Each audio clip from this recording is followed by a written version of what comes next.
هاي، ازيكم نوسو. دلوقتي هوريكم مكنة ازالة الشعر بتاعة براون، ازالة شعر الوجه. ده شكل العلبة من بره، ودي محتويات العلبة.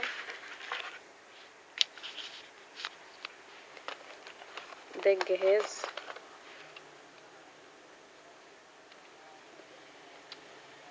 الشكل بتاعه ده، وده الزرار، بيبقى جاي مع الشاحن. ودي العلبة بتاعت بكرة الخيط.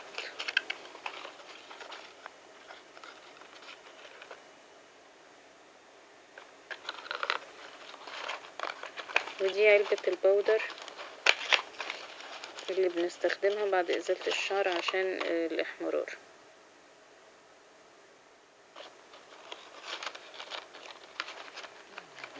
دلوقتي هوريكم طريقة استخدام طريقة تركيب الخيط في الجهاز. بنجيب الخيط بنلفه على البكرة دي. دول البكرتين بنلف عليهم الخيط. بنلف البكرة هنا الأول،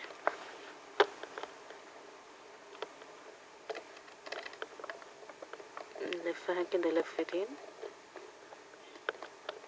وبعدين ده بيبقى عامل زي المسمار، بنلفه كده بيقفل على الخيط كويس. وبعدين نجيب الخيط نعديه من الفتحة ديت كده اهو،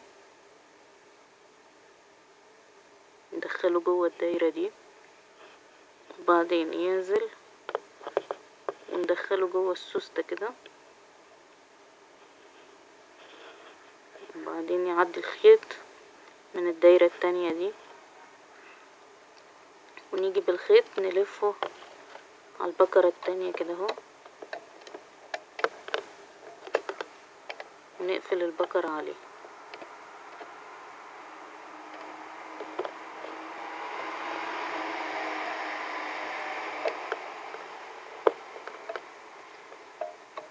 بحيث يبقى الخيط مشدود معانا، بس مش مشدود قوي، بنسيبه مرخي شوية، لان هي اول ما بنشغلها هتلف الخيط كده على نفسها وهتشد اكتر. هوريكم الطريقة. طبعا بنجيب الشاحن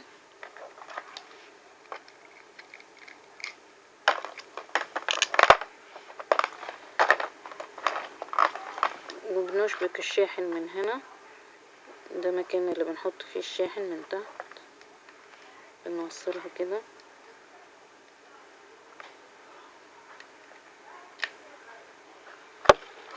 وبنوصل الشاحن في الفيشة بتاعة الكهرباء، وبعدين بنشغل الزرار دوت عشان تشتغل، وهوريكم ازاي دلوقتي.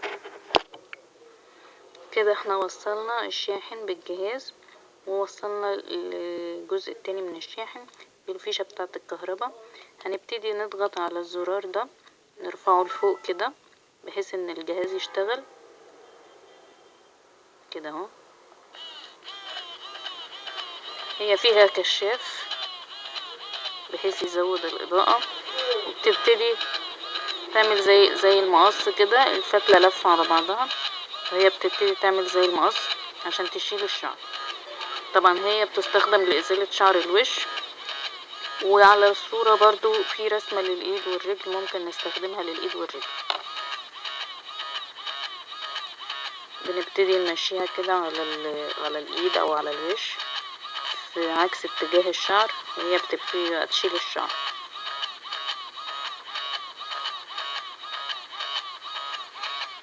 وبعد ما نخلص بنقفلها ونبتدي نشيل الخيط بنفس الطريقة. بنفتح الزرار ده كده، ونفتح الزرار او البكرة دي كده،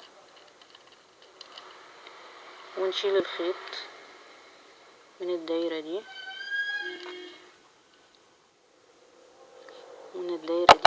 وبعدين نشيل الخيط من السوستة كده اهو. بنفك الشاحن، بنرجع الجهاز للعلبة، بعد كده بنبتدي بقى نستخدم البودر على الاماكن اللي شلنا منها الشعر عشان ما تحمرش. طبعا الجهاز ده مش براون اصلي، ده براون تقليد صيني، انا كنت جايبه بحوالي 100 جنيه من سنة تقريبا، معرفش الاسعار دلوقتي زادت. والبراون الاصلي طبعا انتوا عارفين ان اسعاره غالية يعني، بس انا مش عارفة بالظبط هو البراون الاصلي بكام. بس دي يعني عملية جدا وبتسرع وبتسهل يعني في البيت استخدامها، بيبقى احسن من الطريقة العادية. ويتمنى تكون عجبتكم.